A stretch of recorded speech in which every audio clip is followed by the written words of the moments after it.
Hello everyone and welcome back to my channel. I'm your narrator Giles with a J and we're on Season 22, Family Annihilators Part 2.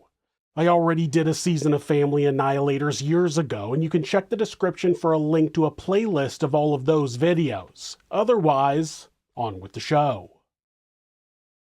In the late 20th century, Martin Bergen became known as one of the greatest major league catchers of all time. Unfortunately, that success didn't stop his mental illness from taking over his life, and in a time where mental health care was almost non-existent, nothing would stop him from annihilating his whole family. This is Monsters.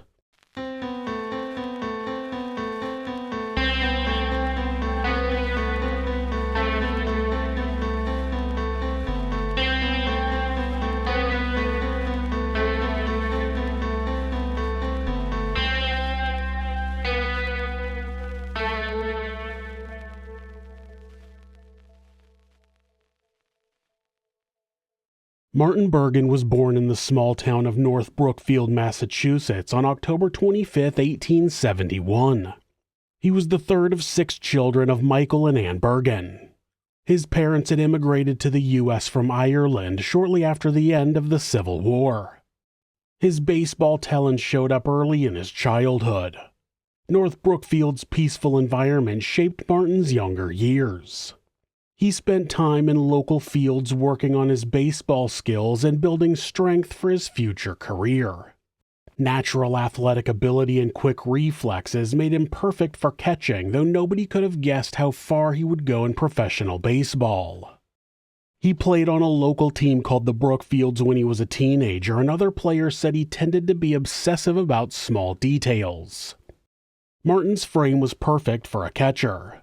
As an adult, he stood 5 foot 10 inches or 177 centimeters tall and weighed 170 pounds or 77 kilograms. That build gave him enough power to handle the physical demands, yet kept him agile enough to move quickly behind the plate. Martin started in the minors, catching for the Salem Witches in 1892. He played 59 games over one season and then spent a few years playing with various teams. Harriet Gaines, who went by Hattie, had moved to North Brookfield in 1892 for a job in a flour mill. She met Martin and the couple dated for a time before marrying on July 11, 1893. They would go on to have 3 children. Martin Jr. was born in 1894, Florence in 1895, and Joseph in 1897. The couple ended up purchasing a farm which they called Snowball Farm. Martin joined the Boston Bean Eaters in 1896. Back then, many of the major national teams had other names, such as the Cleveland Spiders or the Brooklyn Bridegrooms. His first season with the Bean Eaters showed Boston they had found someone special. He soon became the team's main catcher during their championship runs in 1897 and 1898. His presence proved crucial to Boston's success in what became a golden age of baseball for the team. Martin quickly proved himself a defensive genius behind the plate. His throwing arm became legendary, so accurate and powerful that it scared off even the boldest base stealers. He also built great chemistry with Boston's pitching staff and handled their different pitching styles expertly. Martin held his own at bat throughout his career. His .265 lifetime batting average was solid for a catcher in that era. His 4-season career included 44 doubles, 15 triples, and 10 home runs in 344 games. Those numbers backed up his defensive excellence nicely. Team managers valued Martin's technical skills and baseball smarts. He knew how to read opposing batters and control game flow. That made him like having another coach on the field. In 1897, other players started noticing some troubling behavior with their teammate.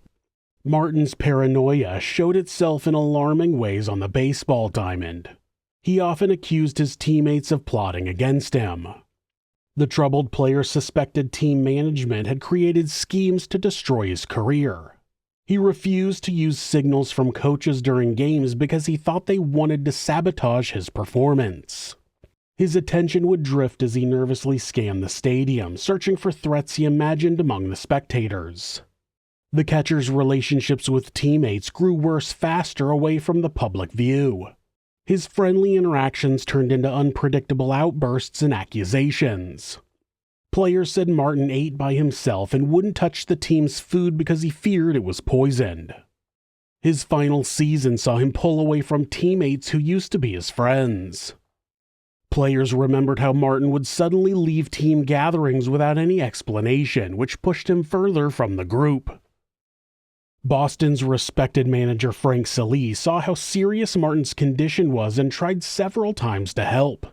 Team records show Frank quietly asked medical professionals about Martin's unstable behavior. The team's worry grew, especially when Martin started carrying a revolver. He claimed he needed it to protect himself from enemies that only seemed to exist in his mind.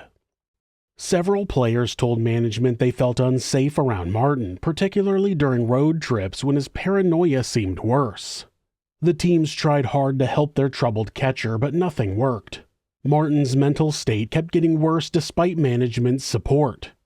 His exceptional play on the field stood in stark contrast to his increasingly unstable behavior off it during his final season. That created an atmosphere of tension and uncertainty in the clubhouse.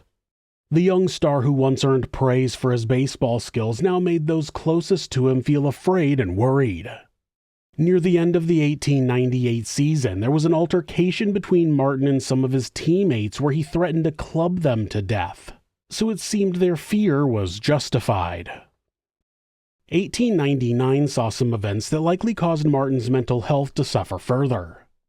In January, he underwent hip surgery to remove an abscess, and though the surgery was not said to have any effect on his ability to play baseball, people around him said that he was never the same. Then, on April 24th, 5-year-old Martin Jr. died of diphtheria, and Martin found out while he was playing a game in Washington, D.C. He took 2 weeks off from the team, and a neighbor recalled him saying, quote, "It's pretty tough that my boy should be taken away. But it seems a great deal harder still to think that I should just get home in time to see him being taken out of the door in a box." When Martin returned to the team, he was hostile toward his teammates, claiming they were making jokes about him behind his back. At that point, he started sitting sideways and walking in a strange manner. He said it was so he would be able to spot assassins approaching from either side. When the season was over, he told his doctor that he was having strange ideas and that he was afraid he was not right in the head. He recalled a man having approached him after a winning game and giving him a cigar, but he said he never smoked it because he thought it was poisoned. He eventually started to believe that his wife and his doctor were conspiring to poison him. That's why he refused to take any medication his doctor prescribed. One thing he did do, though, was to take his doctor's advice and quit chewing tobacco. The nicotine only worsened his anxiety, and after he quit, people did notice he seemed a little better, but that didn't last. The Bergen family had eaten a hearty meal on January 18, 1900, as evidenced by the unwashed dishes in the sink. Martin woke up early and started his morning routine. He removed ashes from the kitchen stove and placed paper inside to light it. Before he could fetch wood from outside, something snapped. Medical examiners later describe it as a psychiatric episode, and one source reported it as a temporary moment of insanity, though it seems clear that his mental health had been declining for years. Martin grabbed an axe and let loose a brutal attack on his sleeping family.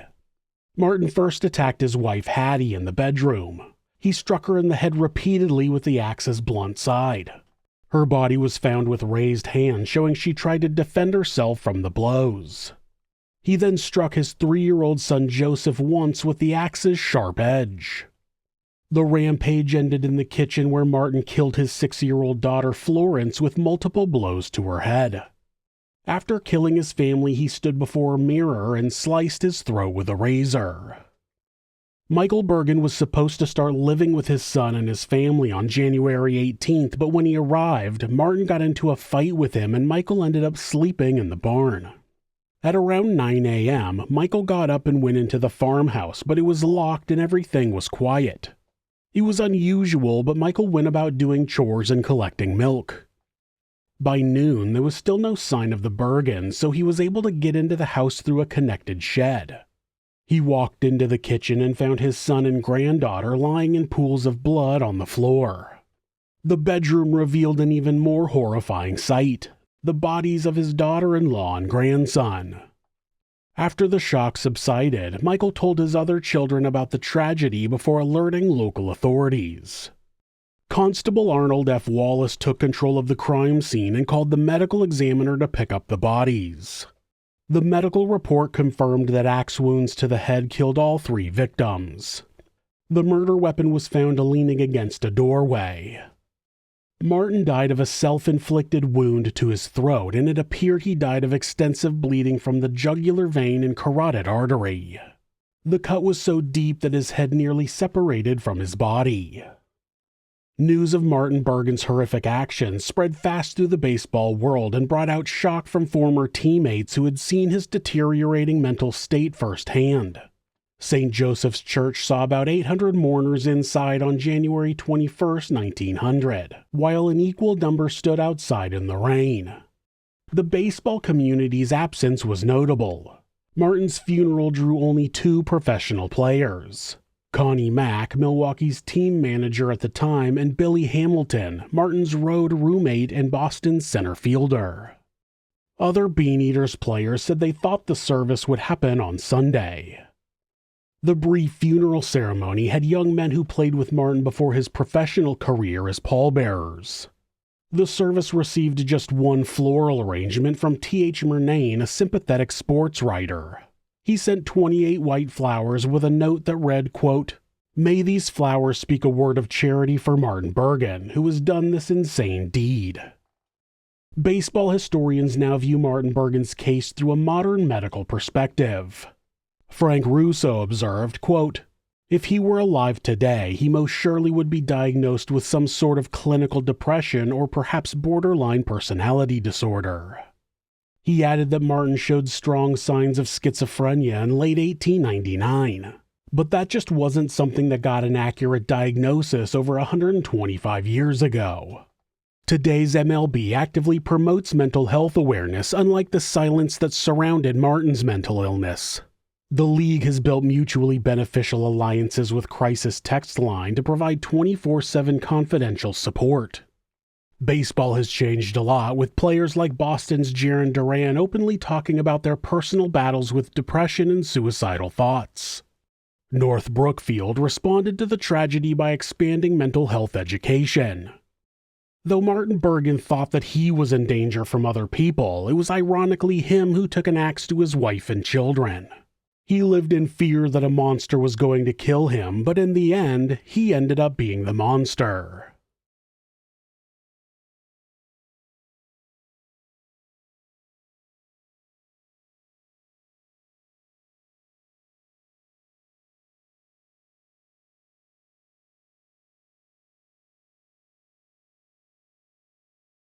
Thanks so much for letting me tell you this story. If you're a fan of true crime, hit subscribe and turn on notifications so you don't miss an episode. You can also hit like or leave a comment. If you'd like to support the show, check out our merchandise at thisismonsters.com. The link is in the description. Thanks again, and be safe.